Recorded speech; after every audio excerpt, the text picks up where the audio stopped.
Kroger Delivery has one mission: to deliver the freshest food right to your door. That's why our drivers are pros. Our trucks are refrigerated. And when it comes to low prices, we always deliver. With $20 off your first order of $75 or more, there's no better time to get in on the action. Mission accomplished. Restrictions apply. See site for details. Hey, Atlanta. Apple is open for small business. That's right. We're here to make starting and running your business simpler. With privacy and security built in on all devices, it's easy for you to protect your customers' data. And if you need hardware or software support, you'll get advice from business experts at no cost whatsoever. So you can focus more on the soup du jour and less on, the other stuff. At Apple, we're open for your small business. Go to apple.com/small business or visit an Apple store to learn more.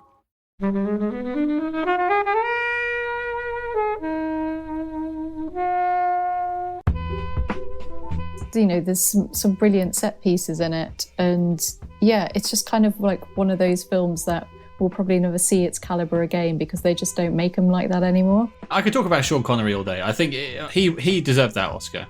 The magic of De Palma is his ability to just draw you into his movies and just hold you. And this one really has that in spades. It's one of the best meshes of his style with mainstream entertainment. From scene one, I was drawn into this film. We had that top-down shot of Al Capone.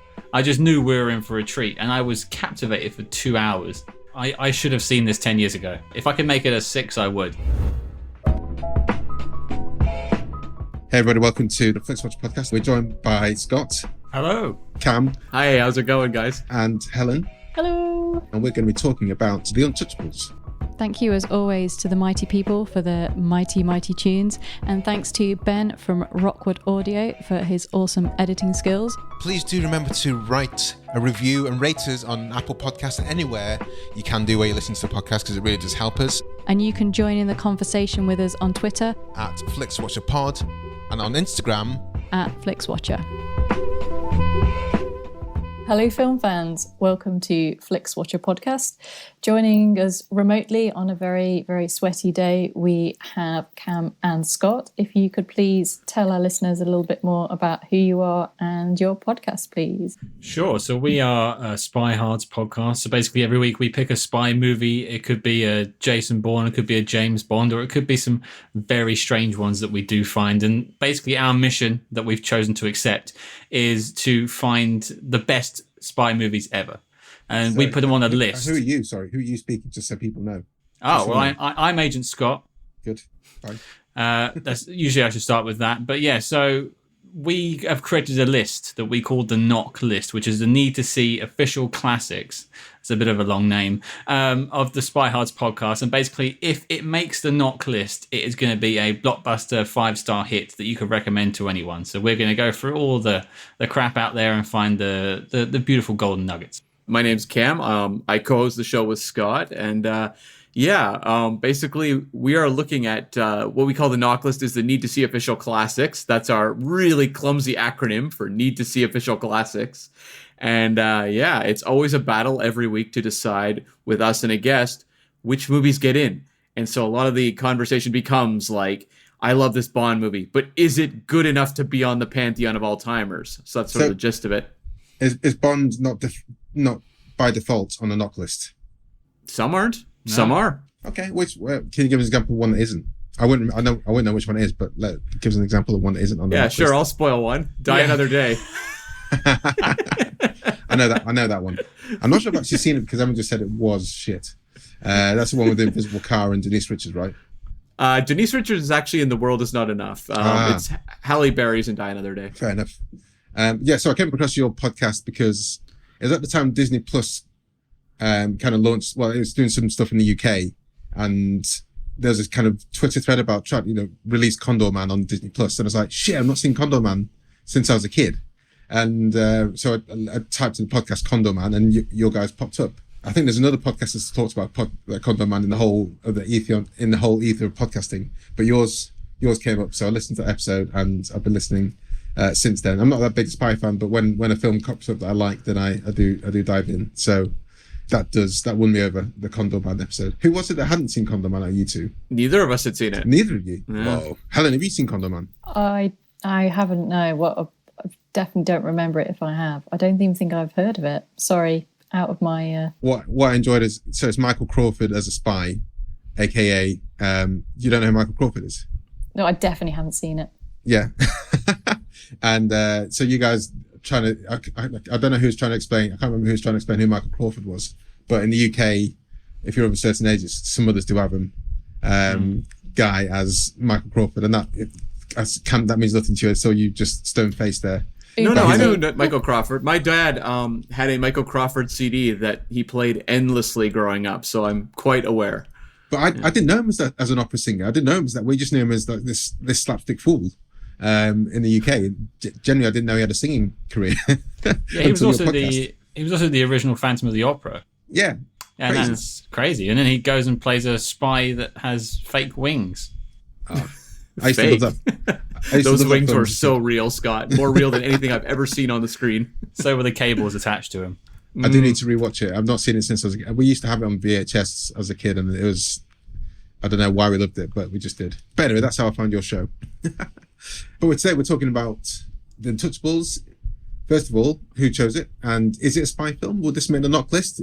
And you then give us a synopsis in 60 seconds or less. I'm going to bring the mobile phone up and give a timer countdown. Okay, well, I was the one that chose The Untouchables, and largely because of the Sean Connery factor, also Brian De Palma, who did the first Mission Impossible.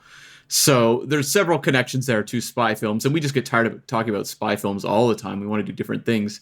So The Untouchables is really about the 1930 battle against Al Capone during the bootlegging era in Chicago, and it sort of revolves around Eliot Ness, who was a U.S. Treasury agent who came in, assembled a group of lawmen, and really met, Al Capone on his own fighting ground. And it was a battle back and forth for who would win the soul of the city.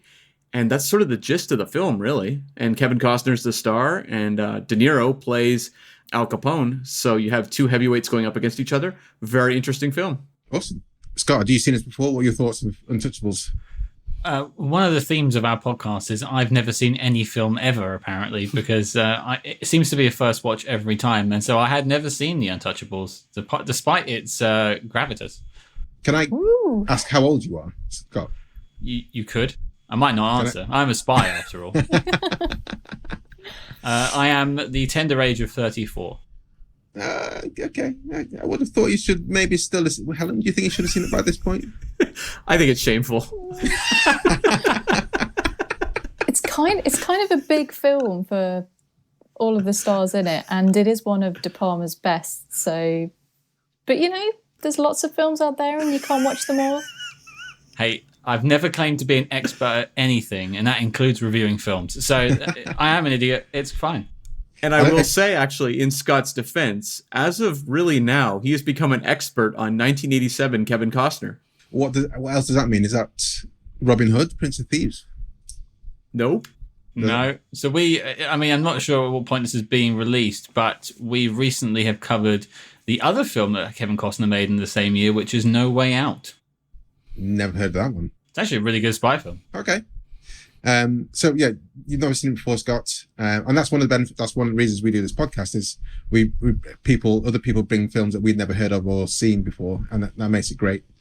So it must be kind of a nice feature for yourself doing the podcast to force you to watch films. But being your first time watching it, what did you think? Do you know, it was strange. I went into it kind of dubious. I know that Connery won the Oscar for this, so I was like, okay, it's got something behind it. And Brian De Palma did Mission Impossible 1, which I love. But apart from that, I had no information.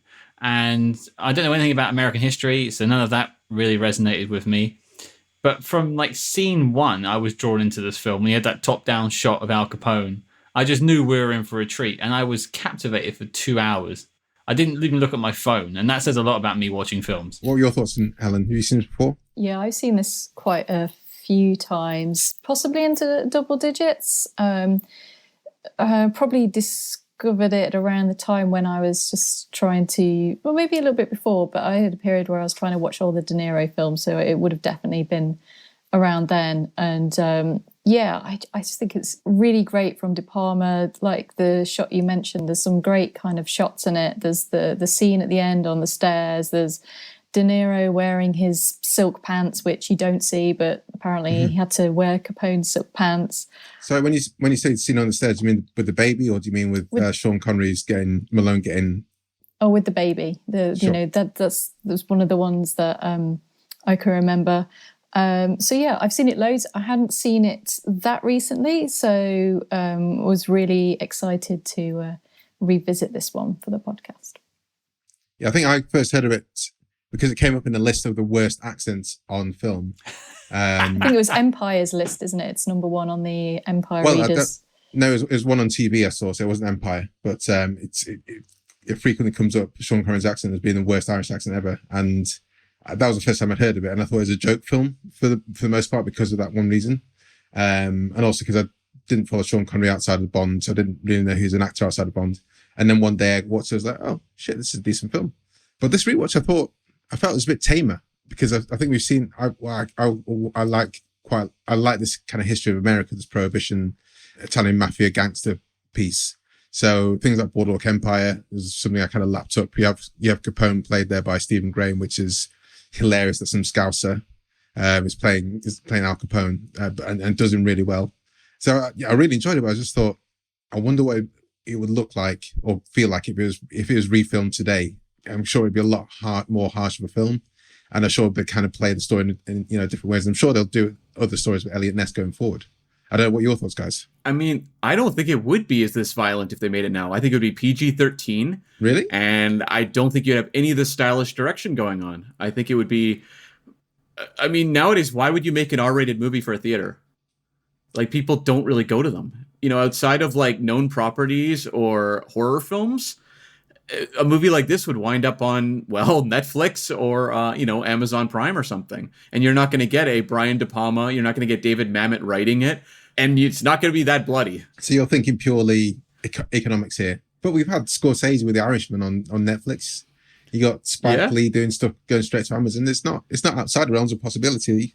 Brian De Palma does there's that kind of caliber. But you named two streaming movies right there. Like, they're not playing big screen yet, right? Yeah, okay. It's kind of interesting because this was considered pretty violent for when it came out. I mean, obviously it's quite tame to us now because we're used to so much more, but I think there was quite a bit that, I mean, the opening scene is, a child gets blown up in the first few minutes, which is probably dark. The most shocking moment of the entire film, even though, you don't see her physically being blown up. And even though you kind of, if you've seen it a few times, obviously you haven't, Scott, or you may have heard about the baseball bat scene, even though you know it's coming, it's still pretty brutal. So I guess, I don't know, I still think it's kind of its time for its violence. And yeah, that's what I mean. I think it's of its time, but I think because looking, I was just thought of a film was Once Upon a Time in Hollywood. That was big director, super violent, at least towards the end. So that was, I guess, and that's revisionist history as well. Yeah, in a way. There's no history in The Untouchables. Let's be honest. No. Well, I mean, talk about that, Cam. Well, I mean, if you even do a cursory glance at the actual history of the takedown of Al Capone, there's none of it in The Untouchables. Spoiler, Nitty was not thrown off a roof by Eliot Ness. Nonsense, isn't it? I think what's interesting about The Untouchables is that, and maybe we can talk about this in terms of stories that are based on real events, but this is about the myth of Eliot Ness, and much of this movie, it's a Western. We see these characters on horseback. It's set to Ennio Morricone music. He's known for all of his spaghetti Western music. This is very much the outlaws coming in, and you have to get kind of the tough-talking, sheriff to get his people together and clean up the town. And it plays it with that sort of simplicity, and it's much more about these larger-than-life figures and just the very simple morality of, the heroes versus the villains. I think that's I've never thought of it that way, and I think that's very, very true. Yeah, you have the guys on horseback and the shootout on the Canadian border. That's definitely does time with the Western theme. I mean, Scott, what were your thoughts on the whole thing generally? If we're just talking about like comparing it to today, if it was ever going to get remade or anything like that, if that's what we're looking at, I don't see it being the same. I don't see the violence being used. I could see it being more of a tense thriller if they remade it today, Right. Ramping up that side of things. But I don't think you have the character work of, say, Connery in it. Because I mean, he is the standout by and large, even though Kevin Costner is the lead of the film. I sorely missed the second that Connery had left the film. It's definitely noticeable, but also noticeable watching it this time round was how out of place his accent is, and as soon as you hear it, you're just like, oh, definitely that. I think if they did remake something like this now, it would probably be a TV series. It would probably have to be based a bit more in fact, because people would just be like, this didn't happen, that didn't happen. I'm not believing that. I think we're a bit more sort of skeptical of things and more likely to Google it to find out if that really happened, and less like, oh yeah, like this person didn't exist, but I'm gonna like feel really emotionally like upset when they get sort of knocked off by a gangster or something. So I think we'd be a little bit more sort of wanting of a bit more realism if it was remade today. But I mean, it was based on a TV show originally. I mean, Brian De Palma has said he didn't really care about the TV show whatsoever, which I would say he brought over to Mission Impossible as well. I don't think he's a big fan of the Mission Impossible TV show. But that show has not aged particularly well. It's not one people hold up as one of the all-timers of 1950s television. But I think if you made an Untouchables show now, it would work. Like, I think if you did it on a streaming platform and you had a interesting cast, I think it could really work. When we talk about, I was going to say though, with remakes, they kind of remade this movie. It was called Gangster Squad, and no one remembers that movie. No, one of the films I went to cinema and thought, why is this a film? Johnny Depp, wasn't it? Was it Ryan Gosling, that one? Ryan Gosling. Yeah, it was. It was. Was Johnny Depp Eliot Ness? No, it was set in California. Like, it wasn't the same. It wasn't the Eliot Ness story. It was in the California mob, but it was pretty close. They were clearly ripping off the Untouchables left, right, and center. I mean, again, I defer people to Boardwalk Empire for that kind of story in Prohibition-era America. I think that tells us, in large, a really good story around that kind of era. But I do like the idea. I think a lot of these kind of films and the tenseness and the thriller aspect that Scott's talking about is best portrayed in like a long form, a mini series, 6 episodes would be absolutely perfect for this kind of story. And when it comes to based on a true story things, I'm not so fussed when people are amalgamated. So the fact Malone wasn't part of the Untouchables, I'm not so fussed. But when they have Nitti being thrown off the roof, I'm like, yeah, but here's a real character. He didn't get thrown off the roof. You could have thrown anyone else off the roof. It didn't matter. Just throw someone off the roof. You can make that up. It's things like that irritate me in the true story. But yeah, and you said it right at the top, Cam, he doesn't get thrown off the roof. Yeah, well, I mean, so much of the legend of Eliot Ness came from a book published after he died, very much reframing him as this hero of the Prohibition era. So the movie's really, it is an examination of that myth. Like, it's not trying to, be a historical document. It's too flashy. It's too stylish. Brian De Palma, if you watch any of his films, like, he's not a guy interested in chronicling history. He's a man who's about style and about, bringing the, basically the movie to life every second he can. He's all about the sequence, which, you've got the baby carriage, you've got the scene where the POV sequence where they're going to take down the Sean Connery character, all these amazing moments. He wants to live in those cinematic moments. So there are movies based on true stories I find much more egregious. Scott and I have talked about them where the composite character, for example, is super generic. Like, it's some random person spouting exposition for the full movie. Here, every character has a ton of personality. They may be amalgamations of real people, but each one feels very specific. And I think that's what matters, that it's telling an entertainment. It's not presenting itself as, I don't know that you could ever take it as real life when you're watching, Kevin Costner throw Nitti off the roof. It's like, this did not happen. This clearly did not happen. This whole court case seems ridiculous, Or Sean Connery pretending to be Irish.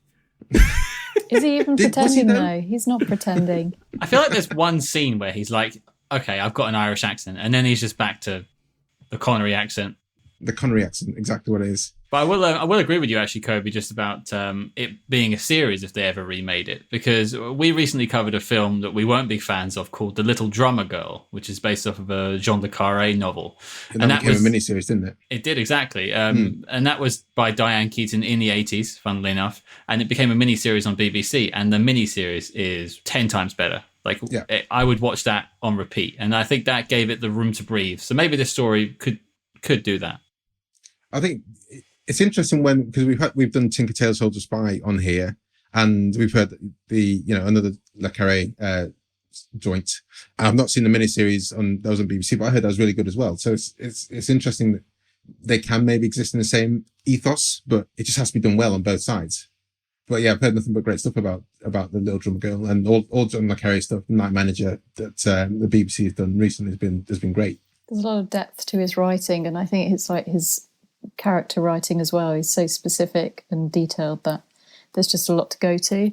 I guess if this was to be a series, there'd probably need to be sort of a multitude of resources to get that level, because the book was kind of written on his sort of recollections and memoirs, and less as a kind of sort of facts. So you're obviously going off how he remembers things, and towards the end of his life, I think he was kind of rather down on his look, and death was a result of, ironically, alcoholism. Do you reckon he misremembered throwing Nitch off the roof, and that's what he had his biography right?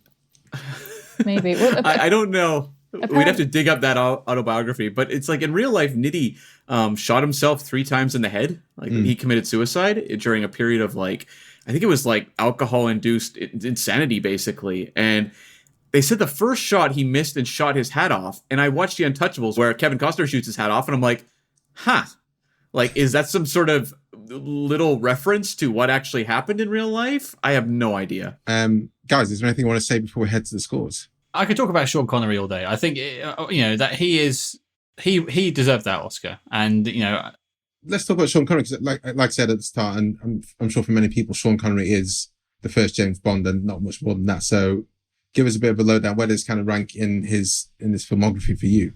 Well, that was one of the things that brought me into this film, was having it be the one film that won Connery an Oscar. And he was fantastic in The Rock, which is in the 90s. He's done other films, Last Crusade as well.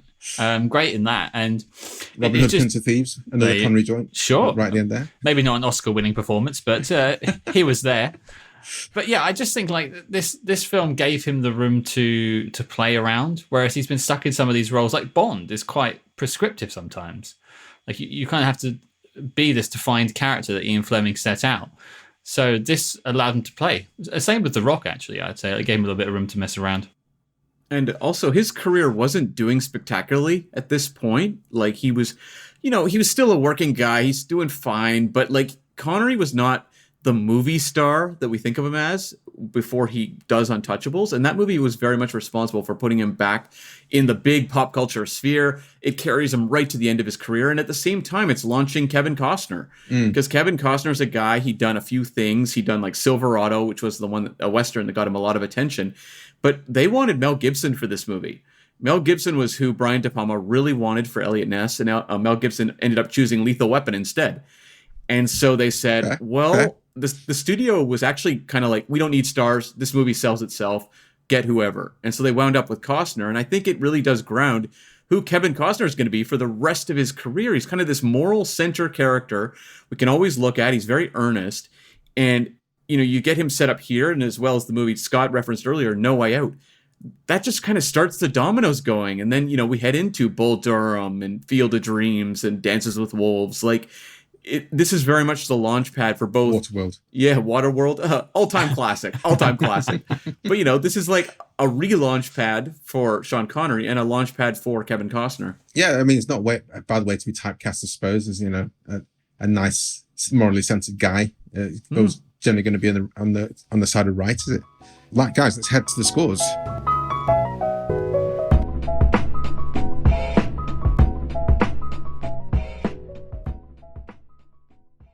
I'm Sam Clements, host of the 90 Minutes or Less Film Festival, another podcast in the Stripped Media family, a podcast that celebrates movies under 90 minutes long. Each episode, I'm joined by a special guest who selects a movie to join our prestigious lineup. Past guests have come from the worlds of film, television, music, food, comedy, and podcasting. Search for us now on the app you're currently listening to this podcast, or join us at 90minfilmfest.com.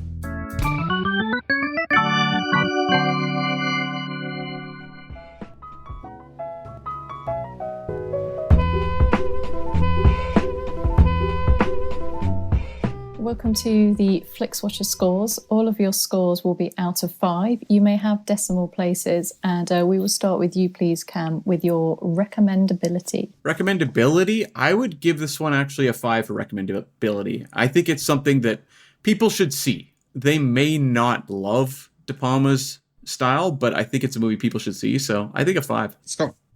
I definitely agree with Cam on this one. I should have seen this 10 years ago. I feel silly for having not seen it. So if I could make it a 6, I would. It's a 5.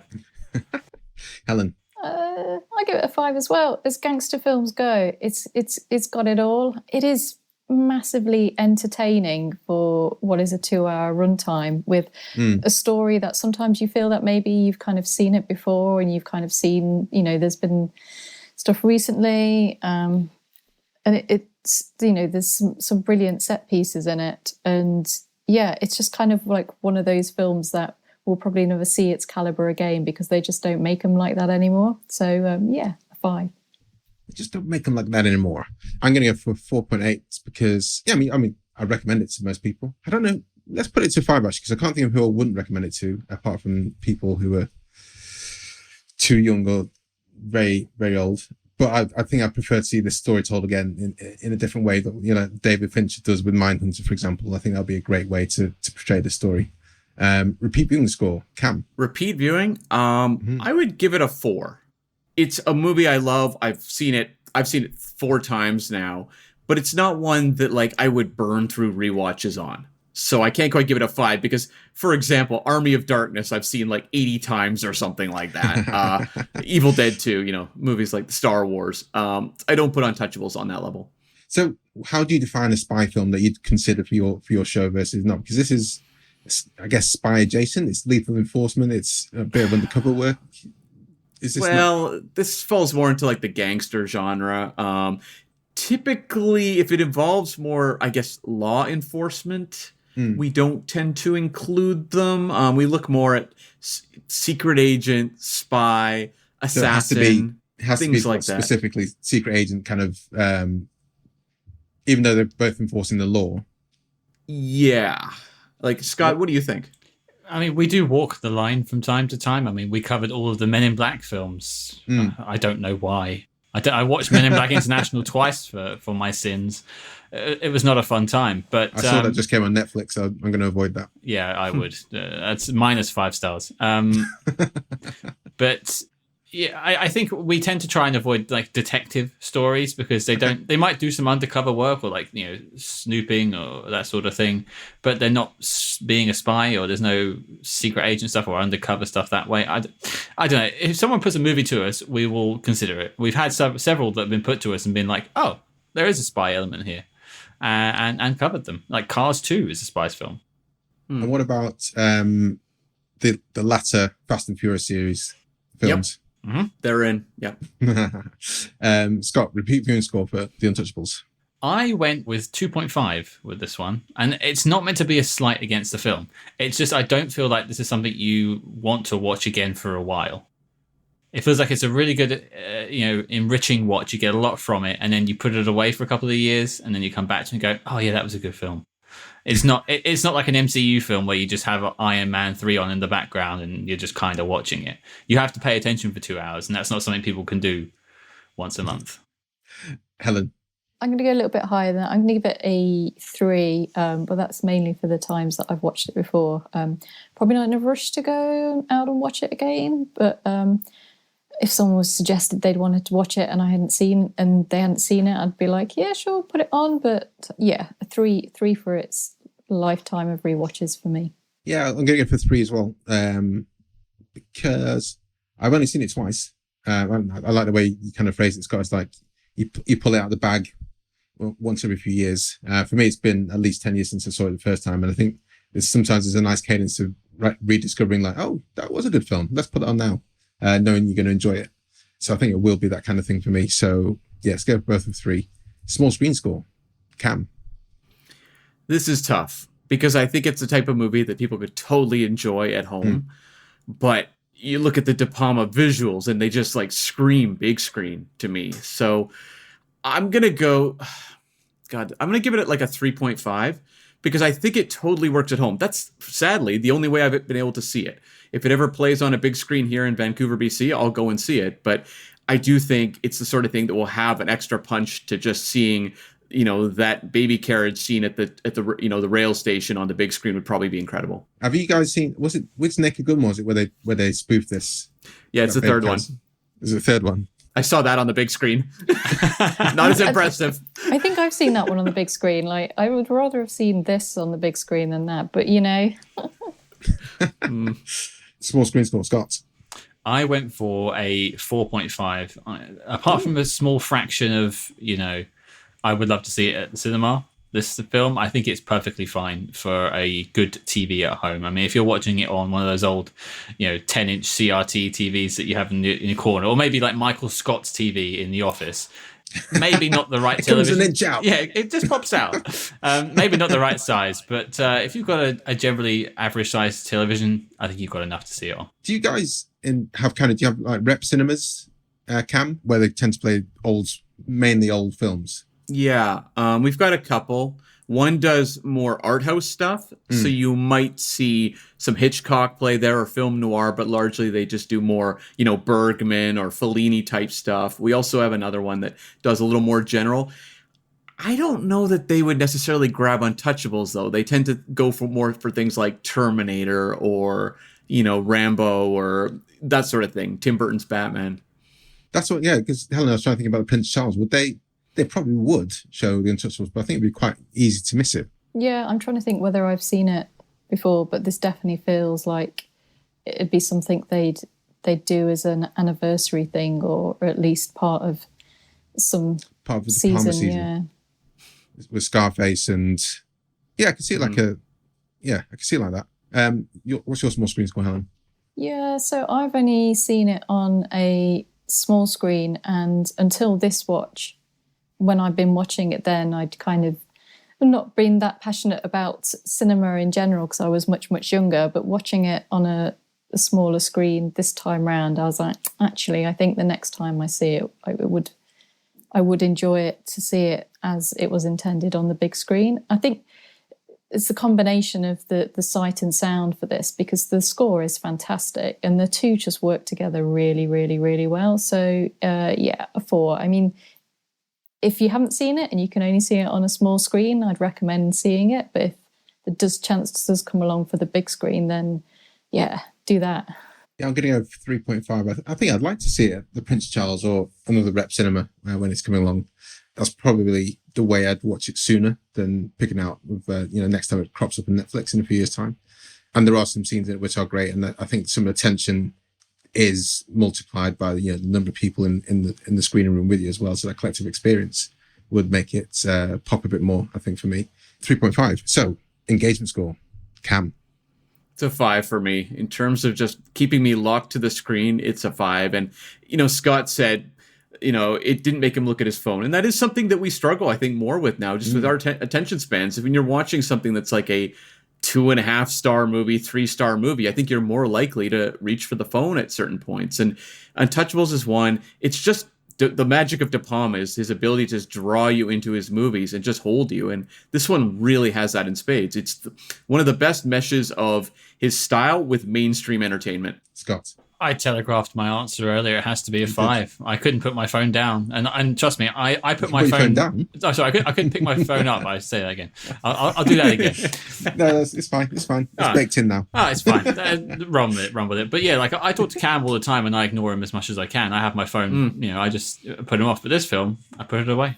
Helen. So I'm going to go a little bit lower. So I'm like 5 engagement, but then the moment Malone, Connery's character, is out of the picture, that's when the kind of the energy and the pace and kind of your interest drops a little bit.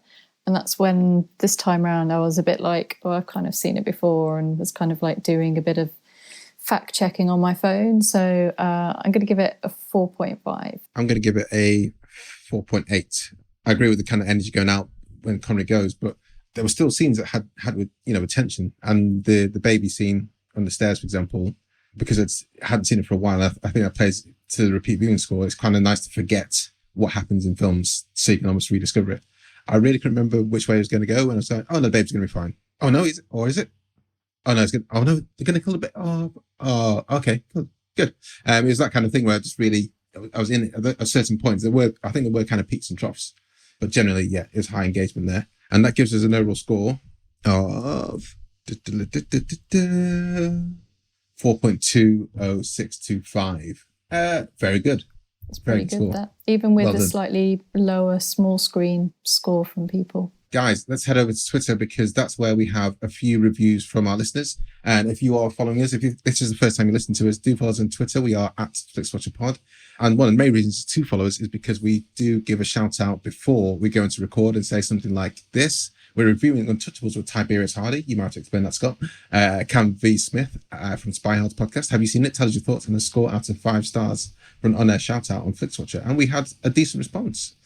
Cam, as this is your film, do you want to find one of the responses for this tweet and read it out to us? Sure. Why don't I jump to Liam Dempsey, who I think does the Spotlight podcast, I believe, actually. Indeed. Yes. Yeah. Formerly of this pod. Yeah, he did a 4.5-star review, and he said, near masterpiece. Feels like an epic, but is just under 2 hours. Endlessly thrilling and exciting. A killer ensemble cast.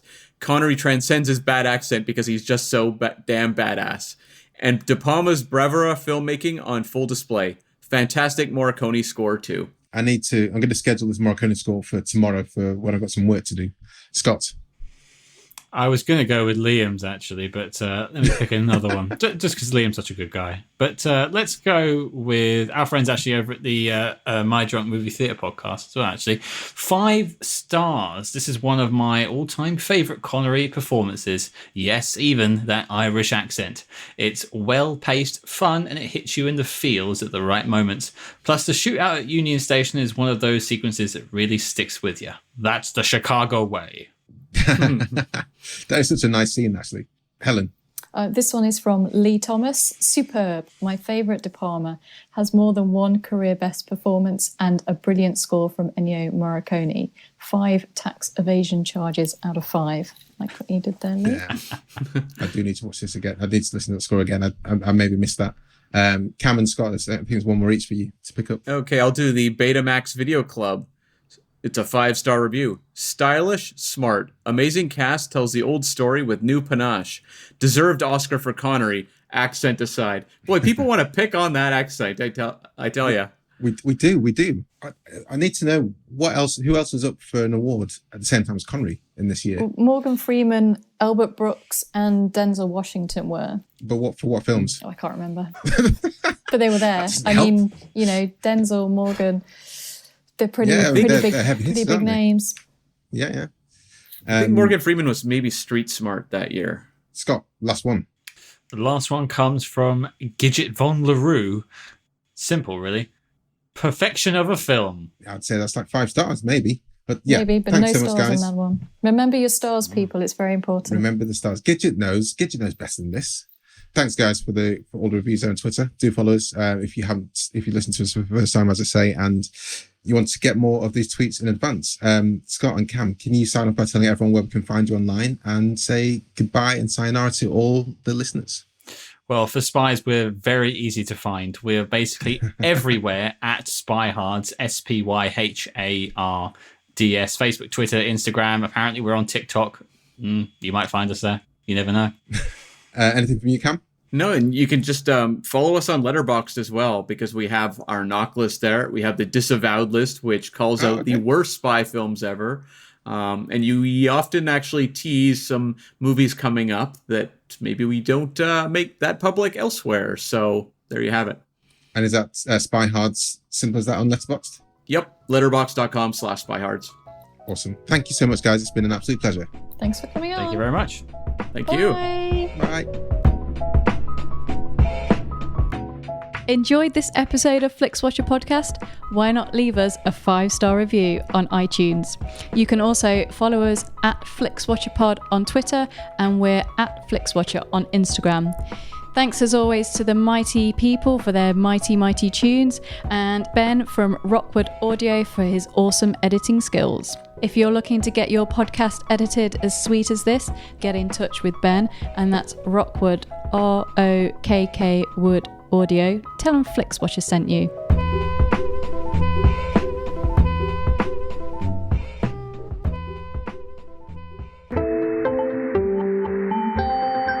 You just heard a Stripped Media production.